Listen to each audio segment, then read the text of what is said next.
Hey, Bill Watson here. Hope you're enjoying these podcasted Bible studies that we've arranged to conduct. You know, the Church of God International has always intended to try to utilize as much of the technology that we have and different methods and tactics that it provides to preach the gospel of Jesus Christ. And podcasting is really a very valid and legitimate method in utilizing the technologies that are at our disposal. However, podcasting does have its limitations, as you well know. Unlike webcasting, you can't really interact in real time. So what we've done, we've made arrangements whereby you can ask questions or make comments and send them to us via email. That's right, all you've got to do is go ahead and email us at billw@cgi.org,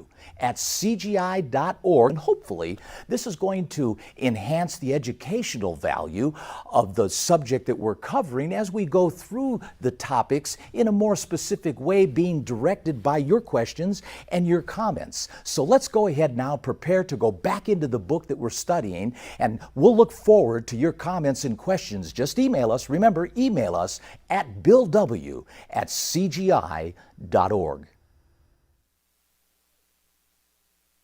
Part 4 of the Daniel series, Bible study series that we are progressing through. And before we dive into it, I'll go ahead and ask Rick Shepard here to give the opening prayer. So if you all just bow your heads, you can stay seated. Our Heavenly Father, as we come before your throne, Father, asking you please open our hearts and our minds to drink in all you have for us in this Bible study, Father. We ask this all in Jesus Christ's righteous and holy name. Amen. Amen. Okay, well, we've been going through Daniel, as I mentioned. We're up to now, I think, about chapter 4.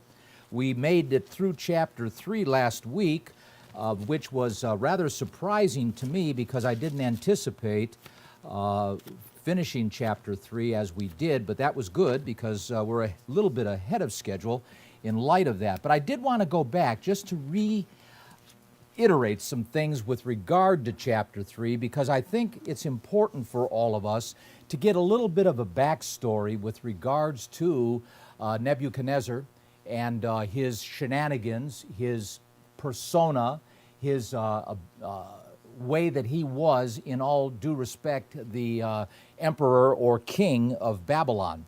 And if you recall in chapter 3, the high point of this was that he made essentially a statue that we all know about, that he required everybody to go ahead and pay homage to or to bow down to. And he wanted this statue essentially to be honored and essentially worshiped.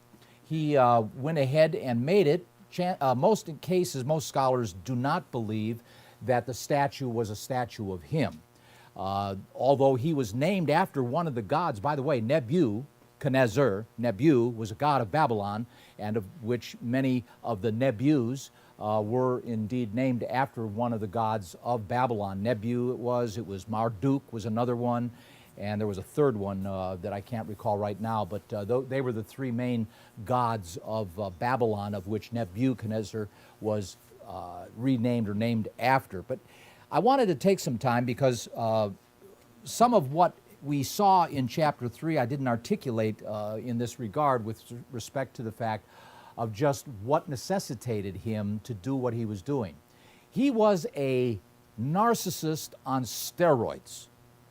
I mean, this guy was one cruel, mean, ruthless dude. I mean, he was a bad guy. And not only that, he was a warrior. He was a savage warrior and was, for all intents and purposes, in many cases, showed no mercy to the people that he conquered, captured, and or took alive. He was really a very predominant, cruel leader for the day and age that he lived in and for what he did. So when we begin to see him demanding and making the demands that he did, and the fact, realizing too, that his nature was of such that in chapter 3 we pick up the story about, remember I said 20 years later. It was about 20 years later that chapter 3 occurs from chapter 2, because you can't help but to think how quickly we forget the humility that he expressed when the dream was interpreted from Daniel 2. Remember that? And he conceded and essentially paid homage to the God of Daniel because Daniel was able to go ahead and interpret that dream. So he was really, he was stunned, he was impressed, he was really, for all intents and purposes, humbled over the fact and paid his due respect to the God of Israel. But 20 years later, here we find, and keep in mind, Shadrach, Meshach, and Abednego, these three buddies, these three guys, were also rewarded back there in chapter 2 and bringing forward here, obviously with what reward that they received, illustrated the fact that they were not strangers to Nebuchadnezzar 20 years later. If anything, they had a bigger relationship with Nebuchadnezzar because very simply, they were part of the administration of Babylon's government. And so they were known by the king, they were known by his generals, they were known by other administrators and regents within the Babylonian government, and consequently for this now to default into this kind of environment whereby he confronts them.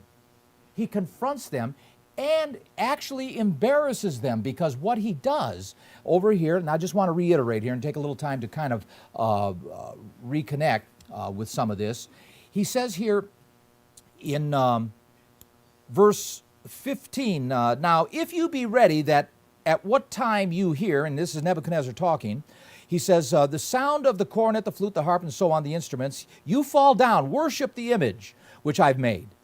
Well, that'll be well if you do that. But if you worship not, if you don't do that, this is verse 15, you shall be cast the same hour into the midst of this burning fiery furnace. This is chapter 3. And so they make a stand. I mentioned, if you don't stand for something, you run the risk of, basically falling for anything. Well, they made a stand. And they said, no, Nebuchadnezzar, we're going to tell you, and this is, like I said, one of my favorite scriptures where they make the stand, a black and white decision here. Look, our God can protect us. And if he does, he will. There's no arguing with it. You're going to see a miracle, and we are going to be protected. We're going to come out of this fire alive. However, and they said this too, if he doesn't, be it known to you, we are not going to bow down to that image. Now that takes some guts. That really does take some guts and what we talked about today, commitment.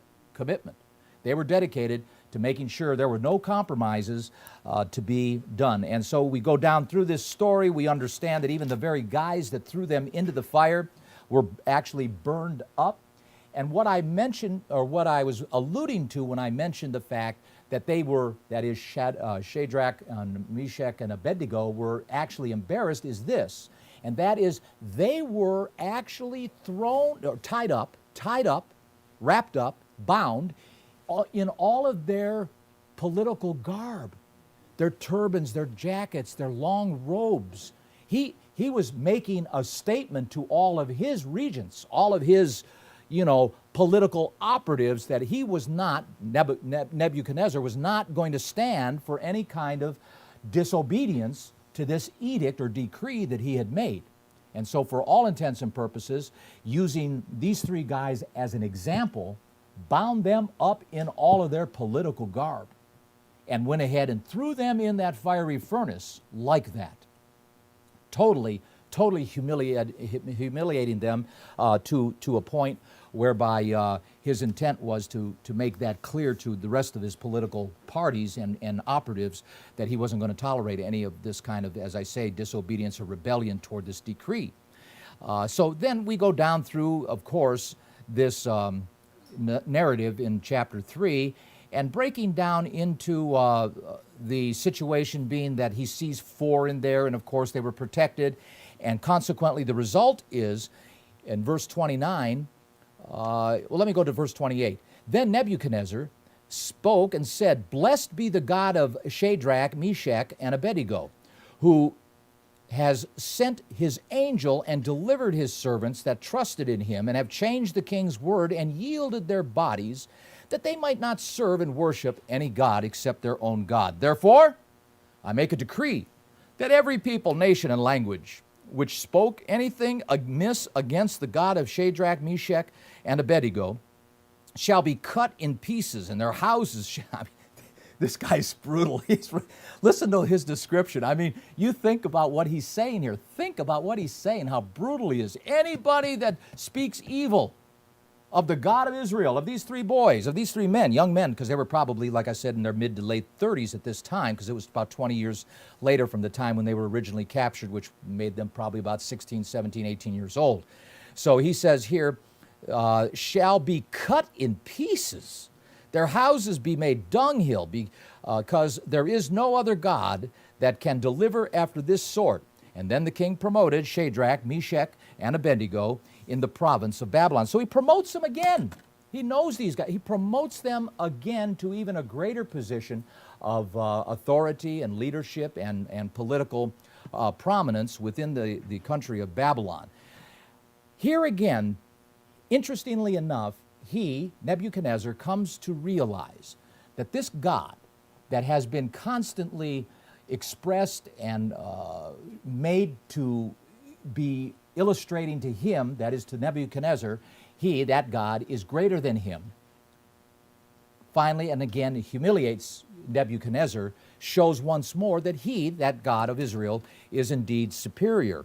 And in this particular case, shows again that there is an intent of God illustrating this, as mentioned over here. I think it is in chapter 2 and in verse, 21, and he changes the times and seasons. Daniel answered and said, blessed be the name of the God. This is chapter 2, verse 20. Daniel answered and said, blessed be the name of the God forever and ever, for wisdom and might are his. And he changes the times and the seasons. He removes kings and sets up kings. He gives wisdom unto the wise and knowledge to them that know understanding. He reveals the deep and secret things. He knows what is in the darkness, and the light dwells with him. I thank you and praise you, O you God of my fathers, who has given me wisdom and might, and have made known unto me now what we desire of you, for you have now made known unto the king,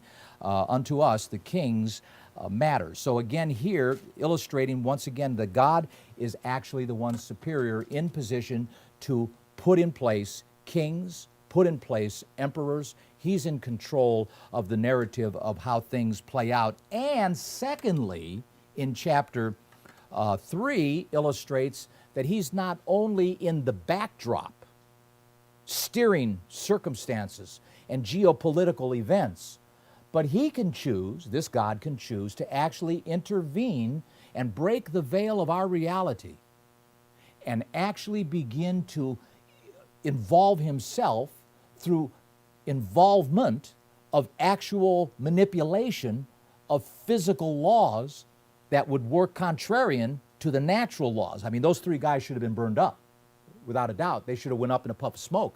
I mean, the guys that threw them into the furnace burned up, and we know that. But for some reason, they were actually there from the time they were entered and their bodies thrown in. And they weren't burned up when they were thrown in. They just hit inside. And remember, it says he saw them laying there. He saw the bodies laying there. And then he was watching, and then all of a sudden he gets up and he looks and he says, hey, we threw 3 in. Didn't we throw 3 in? I see 4. I see 4 in there. What's going on? And they're walking around. And he's just stunned. He's besides himself. And consequently, as we just read, totally impressed over this fact of what is indeed going on. But chapter 4 now begins to bring to our minds the ongoing battle, for lack of a better term, Nebuchadnezzar had with himself and his narcissism. He obviously was still battling this, because here, again, a very big event in his life, a lifetime defining moment in his life occurs, whereby he finally, after this event, seems to get a bit of what lesson God is trying to tell him through the course of his career and his involvement with Daniel and his 3 buddies. But here in chapter 4, we begin to see a little bit of what is indeed going on. And Nebuchadnezzar, the king, unto all people and nations and languages that dwell in all the earth, peace be multiplied unto you. Now you're thinking, what? Because remember, this guy was brutal. I mean, let me just take a moment.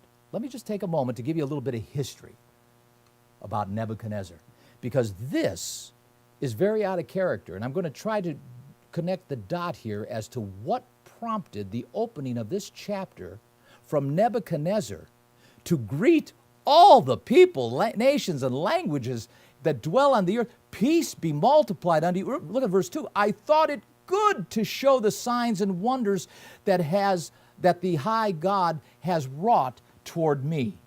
I mean, this is a complete turn of mindset. What is going on? He's recognized, because he's talking about, as you're going to see here, the very God of Israel. But something happened that brings him to this.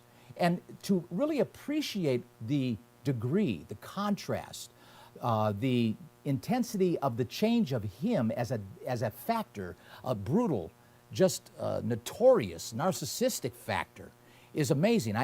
You need to understand just how brutal he was, because after he slew, and this is a fact, after the three guys were saved, Meshach and Shadrach and Abednego, after they were essentially rescued out of that fire, the record shows that Nebuchadnezzar, after he made that statement in chapter 3, went ahead and slaughtered 600,000 Jews who conceded to bowing before that idol.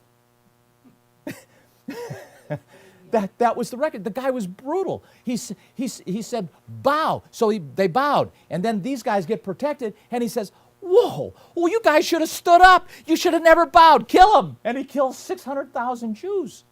That's how brutal this guy is. I mean, he was just a madman in many respects. When he went ahead and proceeded to capture Judah, he actually marched all of those Jews, tens of thousands of them, back to Babylon on foot without stopping for fear that he had, and these are records and archaeological finds that were written in many of the archaeological cylinders and clay tablets and that he wouldn't stop. It was like the march, what was that march of the Indians? The Trail of Tears, that's right, the Trail of Tears. And they marched all the way up because he didn't want to stop for fear that he thought the God of Israel might cause them to somehow rebel and revolt and get away. So he wanted to get into Babylon because he thought somehow getting across the Euphrates River, that would be the boundary where the God of Israel wouldn't touch him. You know?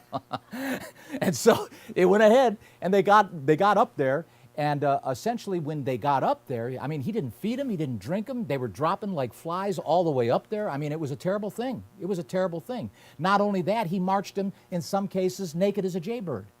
Stripped them all because he didn't want weapons and so forth. I mean, the man was a brutal guy. He was ruthless in many of his characterization. And you can read a lot about this from many of the historical findings that have been discovered throughout that area of Babylon. And actually the city of Babylon is one of the most richest locations and resources of confirming some of this, because there was a lot of records that were kept in these cases and consequently were indeed used to confirm some of these things. He was, as I say, a very big narcissist. He even from time to time claimed that he himself was a god in the flesh, that he was that entitled to do what he did. He was known to be, as some have said and confirmed, to be a pederast, and that is not a preterist. That is a pedophile. He liked little boys, and consequently, as many of the kings did in that day, and abused little boys of very young ages, so Nebuchadnezzar was along those same lines. He was a very brutal tyrant and was considered yet, by the same token, the greatest king of Babylon. He ruled for about 40 years, from 605 to 564, and was known for building some of the greatest edifices and monuments that have ever been discovered, like the Hanging Gardens of Babylon, a wonder of the world. And get this, you don't realize it, but by the words of Herodotus, who stated this, that Babylon, its walls were 56 miles long, 56 miles. Its width was 80 feet thick. On the top of the wall, you could have 4 chariots in parallel and race them in parallel. And it was 320 feet high. That's 2/3 the height of the Terminal Tower. 2/3 the height of the Terminal Tower. Terminal Tower is 52 floors, I think. 320 feet, 10 feet to a floor, or 10 feet to a story, is 32 stories. So the wall itself would be 32 stories high, 80 feet thick, 56 miles long. And much of it was built in blue stone, which I don't know, and they don't know where it was found or where it was from, or at least I didn't find any sources, but the point of it is that it was quite a sight to behold, and certainly something that was a miraculous feat of construction for that kind of time, with such primitive materials and construction equipment. To be able to build those kinds of edifices, just amazing. And uniquely enough, keep in mind that Nebuchadnezzar was used to chastise the last remaining tribe of Israel that remained after the 10 tribes went into captivity. They, that is this last group of Jews and Benjamites that retained and remained in the southern sector of Palestine, or Israel, the capital city Jerusalem, still existing for 120 years after the 10 tribes went into captivity. They were taken out by this very ruthless king of Babylon named Nebuchadnezzar. And it was he, along with his general Nebuzaradan, who destroyed the temple of God and essentially took much of the goblets and the plates and all the forks and the knives and everything that later on you're going to see were actually used by another king of Babylon, which we'll get into in chapter 5 when we get there. But the point of it is, all of the accoutrements, all of the valuables of the temple, and everything that was in there was confiscated as booty, brought back to Babylon, and retained there for their use as they chose to use. That is, the kings of Babylon who chose to use them accordingly. Now, as this all came to be, it's interesting to note, and I want to keep your finger in Daniel 4, but I want to take your attention over here to 2 Chronicles for a moment. Just want to give you a little backstory here of some of this stuff. 2 Chronicles in chapter 34, I just want to bring your attention to this fact. Now, this is in between the time that Judah existed by itself. It was a time period of between 605 to 564, and it was essentially the period of time that Judah was existing by itself. And uniquely enough, a king rises up in Judah named Josiah. And in chapter 34, verse 1, I'll just real quickly say this. Josiah was 8 years old. He was only 8. He was 1 year younger than my grandson Preston. 1 year younger. And he began to reign, and he reigned in Jerusalem 31 years. And he did that which was right in the sight of the Lord, walked in the ways of David his father, and declined neither to the right hand nor to the left. And you can read the story in life here real shortly in these 2 chapters of 34 and 35 of 2 Chronicles about Josiah, what he did and how he basically revived Judah and tried to get Judah to turn back from its evil ways, from its wicked ways.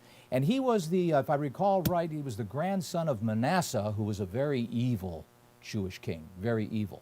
As a matter of fact, he took Judah down the wrong road, and consequently caused them to be in the condition they were in when Josiah comes onto the board, so to speak, to basically attempt to try and revive Judah. But here in chapter 35, we read of a story of Necho, the king of Egypt.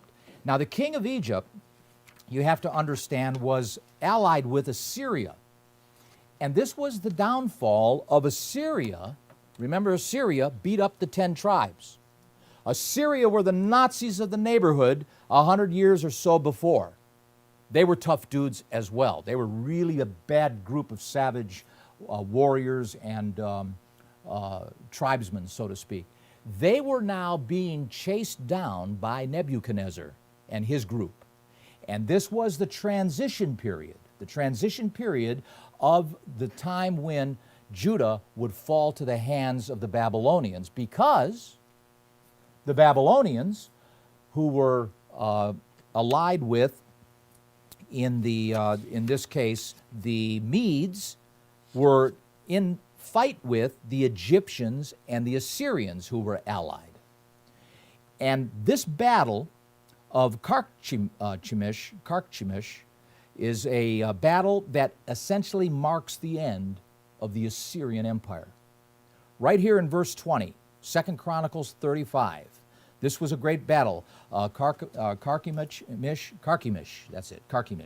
was a defining moment for the Assyrian Empire, because essentially it's here that Babylon successfully takes down the Assyrians and the Egyptians. But an interesting thing happens along the way that I just wanted to point out, just for a notation, so that you're aware of some of the things that were going on at this time. He says here in verse 20, after all this, when Josiah prepared the temple, because he was on a roll. Josiah he found remember the book of the law, and was going to keep the Passover all over again, and he was really on a revisionist movement here. It was, make Israel great again, so to speak. And he was on the roll.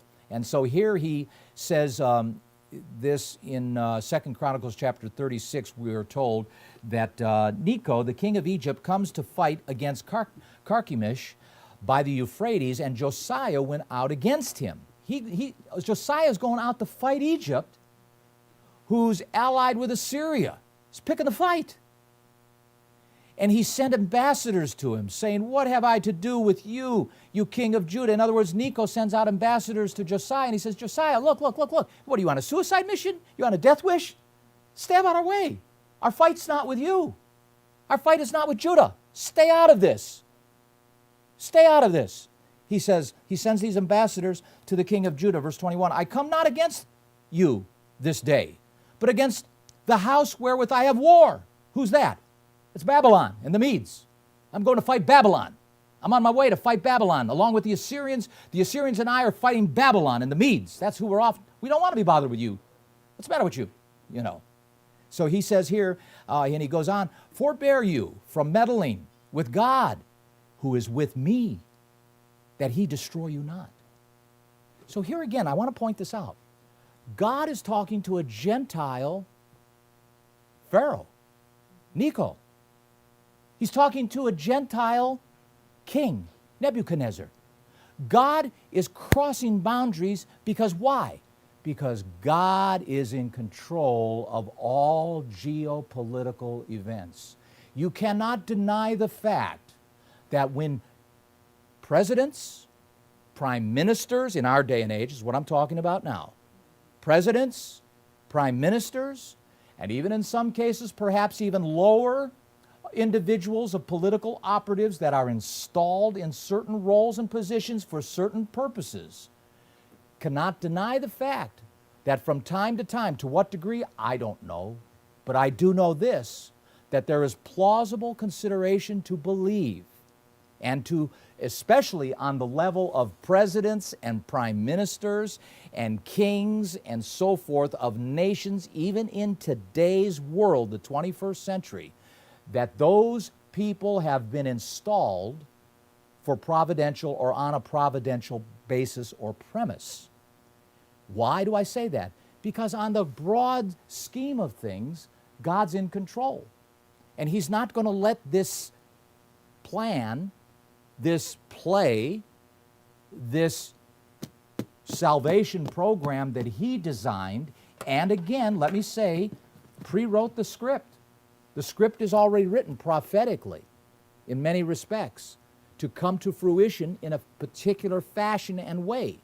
And throughout the book of Daniel, at the outset of these prophetic writings, brethren, this premise that God is in charge of the geopolitical world that we live in, whether it was back in this day or whether it's in our day in the 21st century, this premise is driven home over and over and over that God's in charge.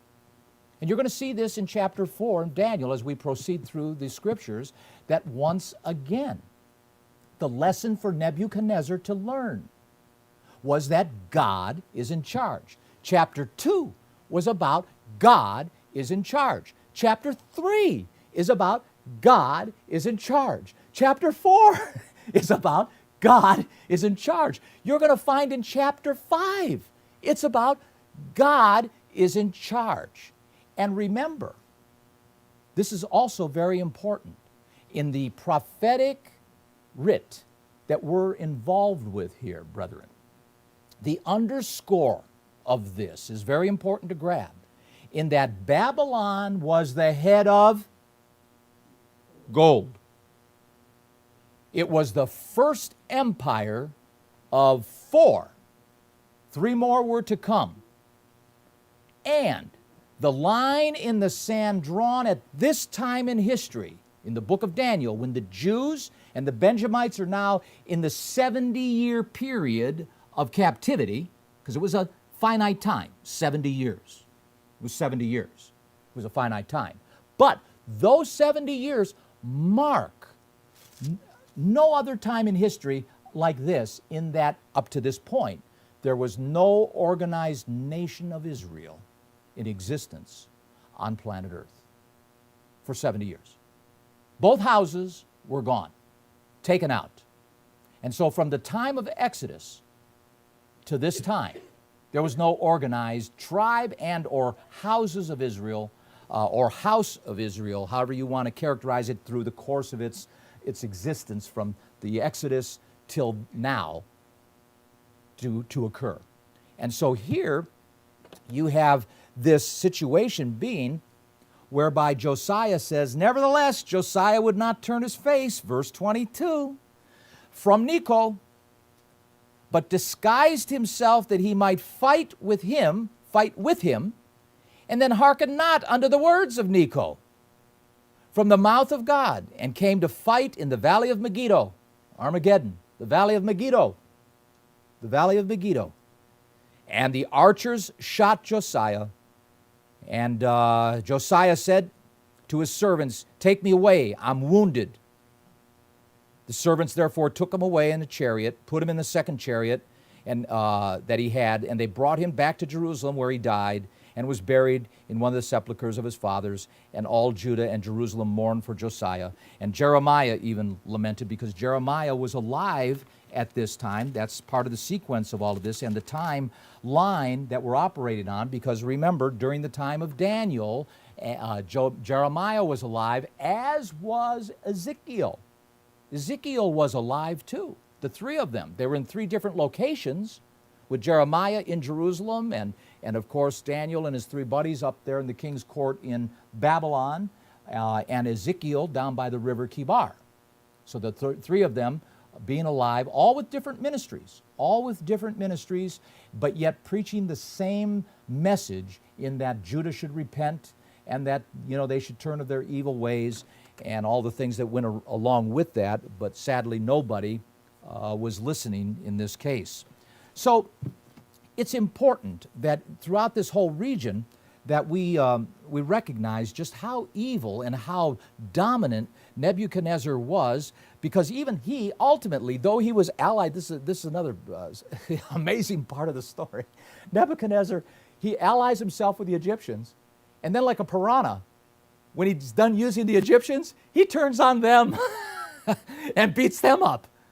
They helped him conquer the world, so to speak, the world at least at that time, and then he turns on them and takes them out, and essentially now is king of the mountain.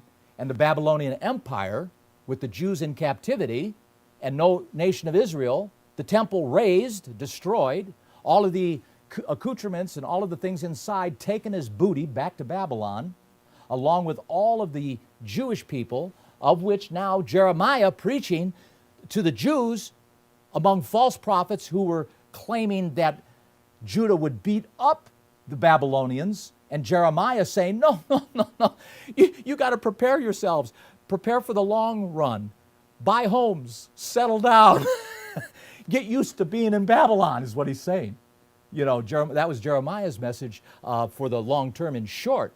And so the sad part is, though, again, nobody was really listening until some of this stuff really started playing out along these lines. A lot of the things that we're talking about, too, are found in the British Museum.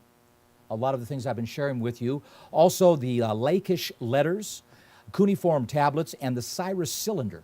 These are all sources of information where Nebuchadnezzar left a lot of his trail in, and as a result was essentially found and confirmed about some of the things that I'm talking about by his own words. How much perhaps was exaggerated, we don't know, you know, because history is generally written by the winners. And when the winners win, they like to win, pretty concisely, and consequently may have a tendency to exaggerate. But it is indeed interesting to note the fact of some of these events and the backstory of just how this is indeed kind of plays out, and how Nebuchadnezzar was, for all intents and purposes, so evil. So this is all about what validates God's corrective methods and how God works in his involvement with human affairs. And again, I want to emphasize, there's two aspects to his involvement. One, on the national level with nations of the world. Nations of the world. That's important, because the Bible is threaded in that thematic format. The Bible illustrates God works on national or with nations on a national and international basis. Secondly, he works through intervention in the lives of individuals and has full sovereignty to pick and choose his involvement on where he's going to intervene and how he's going to intervene on behalf of those individuals who are crying out to him, essentially, by virtue of some of the examples we're seeing, so that we see God's working in the lives of certain ones. But God was about to teach him again another very big lesson, a big lesson that deals with and is underscored by one word, and that word simply is pride. Turn with me over here to Proverbs chapter 8 for a moment. What you're going to see and what we're about to enter into here in chapter 4 is just what pride does to individuals, because it really does aggravate God. Pride is not the kind of characteristic that you want in one's life. Here in Proverbs chapter 8 and verse 13 we read this: "The fear of the Lord is to hate evil, pride and arrogancy, and the evil way and the froward mouth do I hate." He reiterates this theme in chapter 13 and in verse 10. Chapter 13 and verse 10. "Only by pride comes contention." When somebody is proud, generally they create contention between others. And as a result, it becomes very apparent that one is trying to start on and over others by virtue of what they may feel they're more qualified and or more successful in doing. And it generates, as pointed out here, contention. But with the well-advised is wisdom. In other words, don't be like that. Chapter 14 and verse 3, again, same theme. "In the mouth of the foolish is the rod of pride, but the lips of the wise shall preserve them."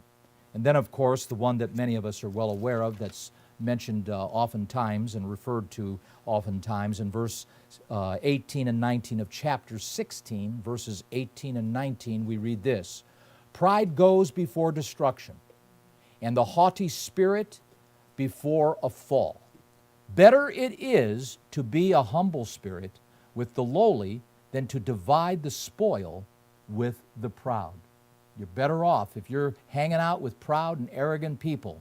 Get away from those particular folks because they're cruising for a bruising at some point, only due to the fact that oftentimes pride will generate contention, and those contentions oftentimes don't end very well. So it's important that you keep that in mind. Now, getting back to Daniel chapter 4. Nebuchadnezzar is writing about something that is totally out of character. Let me reiterate in verse 1. Nebuchadnezzar, the king, unto all the people and nations. He's writing this. Essentially, Daniel is reporting it. And languages that dwell in all the earth. Peace be multiplied unto you.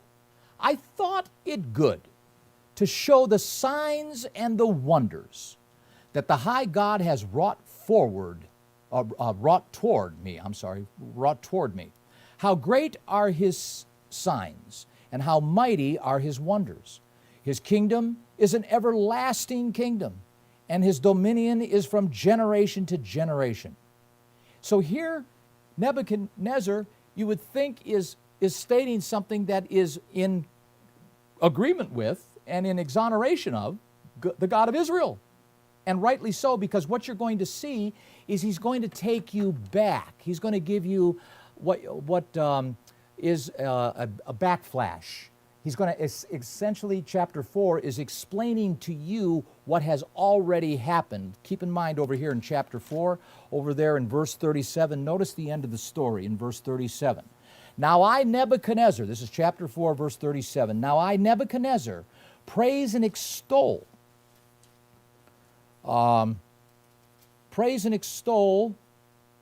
honor the King of heaven, all whose works are true, and his ways judgment, and those that walk in pride he is able to humble or abase.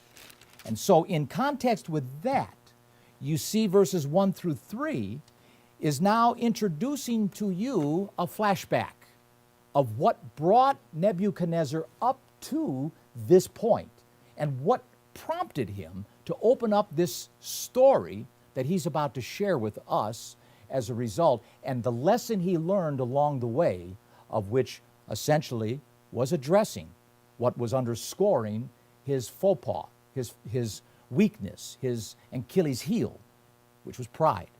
He was a narcissist. He thought the sun and the moon set and rose on him, and as a result, there was nobody more important than Nebuchadnezzar. But here in verse 4, he now proceeds through the writings here of Daniel, iterating this for us. He says, I, Nebuchadnezzar, was at rest in my house and flourishing in my palace. So he was just chilling out. Nice afternoon, and he was just relaxing. Verse 5, and I saw a dream which made me afraid. So here he goes again in another dream. And the thoughts upon my bed and the visions of my head troubled me. Therefore, I made a decree to bring again all the wise men to Babylon before me. Call out. I want them all to come back to me. Come on over. I had another dream, guys. Come on over. I need you to interpret this dream for me because it bothers me. I'm really bothered over this. So he calls and brings all the wise men, verse 6, to Babylon before me, that they might make known unto me the interpretation. Verse 7, then came the magicians, the astrologers, the Chaldeans, and the soothsayers, and I told the dream before them. That's different. Remember, before he didn't tell the dream. Now he's telling the dream.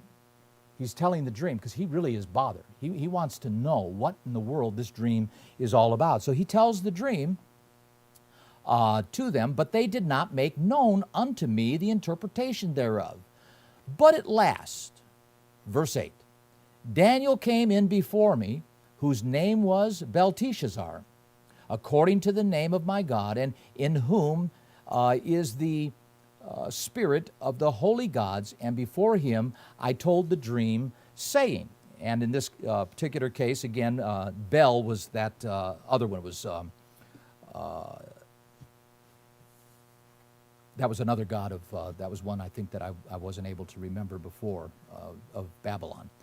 And Belteshazzar, the master of the magicians, verse 9, because I know that the spirit of the holy gods is in you, and no secret troubles you. Tell me, he's asking Daniel, tell me the vision of my dream that I have seen, and the interpretation thereof.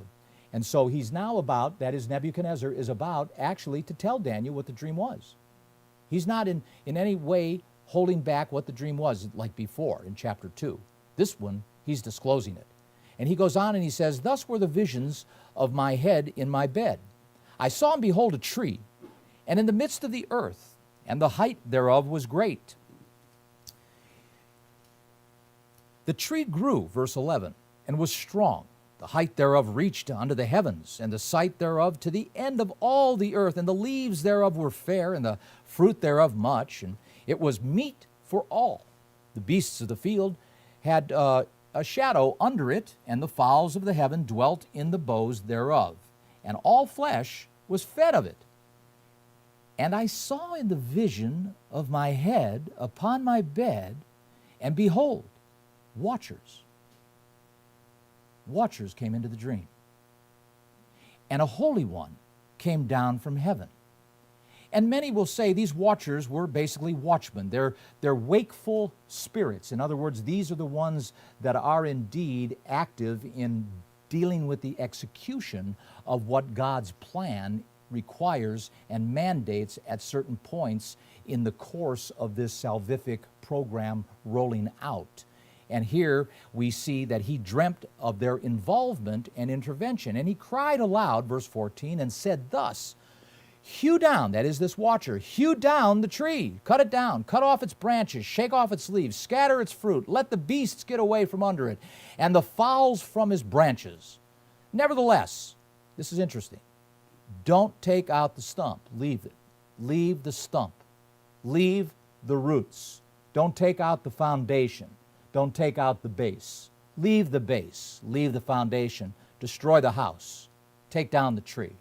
But leave a foundation with a band of iron, verse 15, and brass, in the tender grass of the field. And let it be wet with the dew of heaven, and let his portion be with the beasts in the grass of the earth. Now I want to go back to verse 15 for a minute, because this dream is changing.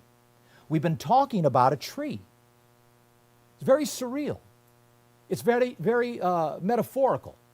It's very allegoric in its orientation. And frankly, if you really want to make a case, at this point, you could say that Nebuchadnezzar's interpretation is game. I mean, anything's plausible. Your guess is as good as mine, as they would say, in that regard. But notice in verse 15, it's beginning to transition. He says, nevertheless, leave the stump of his roots, in the earth, even with a band of iron and brass, in the tender grass of the field. Let it be wet with the dew of heaven, and let his portion be with the beasts in the grass of the earth. Let his heart be changed. Wait a minute, stumps don't have hearts. A stump of a tree don't have a heart. You see how you're being taken along now into a transition of this dream actually being recharacterized. He says, let his heart be changed from man's. Oh, so the stump is essentially representing a man. A man. And it says here, let the man and let his heart, the beast have a beast's heart, be given unto him, and let 7 times pass over him. And we understand that 7 times is indeed 7 years. I won't digress with that other than to just mention that in passing. But the point being, in verse 17, it says, this matter, the matter of this man's heart to be changed to a beast, and that's the matter, this matter is by decree. It is already been determined. It has been decided. By who? Of the watchers. And demand by the word of the holy ones. So here again, we have this, and I want to keep parking on this, brethren, so that you have this understanding that God actually does indeed intervene on occasion and actually involves himself on the level of the geopolitical level, even in personal lives of human beings that are particular to steering or making adjustments on the course for the fulfillment of his plan. Daniel is a key book. It is a pivot point in the understanding of how prophecy works in your Bible. And it really is important as you begin to become more familiar with the workings of how God involves himself in prophetic mode, that you recognize these nuances, that you recognize these little crevices, so that you begin to see, as we see real life play out, how things may be going, and with understandings of particular prophetic scenarios and establishments of understanding certain key points of prophecy, recognize perhaps the potentialities of where we're headed. In today's day and age, don't think for a moment many of the things that you hear developing are not known by, and perhaps to certain degrees, God involved with in guiding, steering, adjusting, and making whatever course changes are necessary. The question is, it's up to us not to be anxious over these things, but to make sure we don't get distracted by the noise, and we do indeed stay on course in our personal lives so that the interventions of God in our lives continue to maximize our Christian walk with God. Because what will be, will be. It's already written. It's already written. A globalist government is on its way. How it's going to make its appearance, how it's going to emerge onto the world scene, still remains to be seen. Stay tuned. But the reality of it is, it's coming. We know that. I'm not making it up. By virtue of Revelation 13 and Revelation 17. So don't get your hearts set on what you might be seeing as a perhaps daylight of difference. Oh, it may be daylight for a time of difference, but in the long run, it's going to change back. Simply because the globalists do indeed dominate in the latter day. When Jesus comes back, he's returning to a world that is being dominated by 10 kings and a tyrant and a false religion led by a false prophet who he, in the nick of time, Jesus, is going to intervene in world affairs and stop man from self-destructing,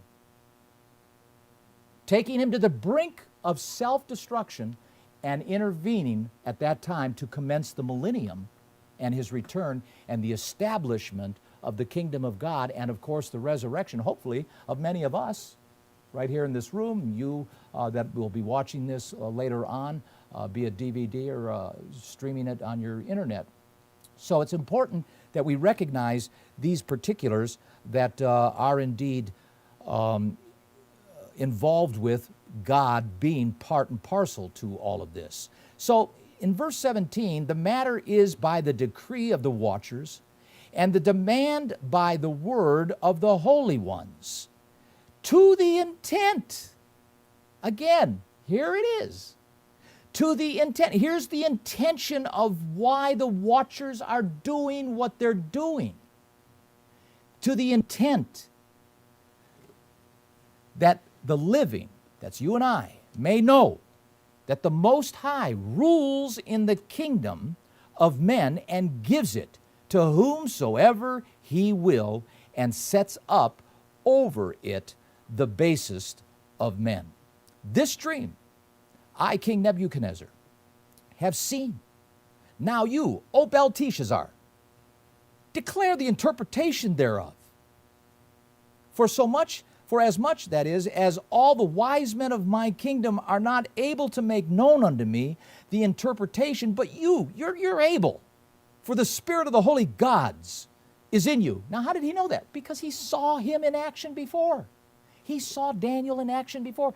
Daniel interpreted a dream that he didn't even explain what the dream was about. Here he's explaining what the dream, this is a piece of cake as far as Nebuchadnezzar is concerned because he told him what the dream was.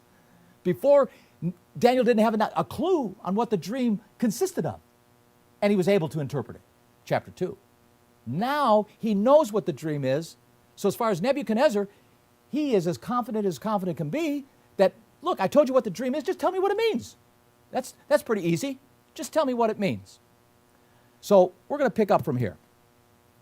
We're going to stop at this point and go ahead and extend it at another time when I get back here. And we'll pick up on verse 18, or I'm sorry, verse 19, where Daniel begins to interpret this dream.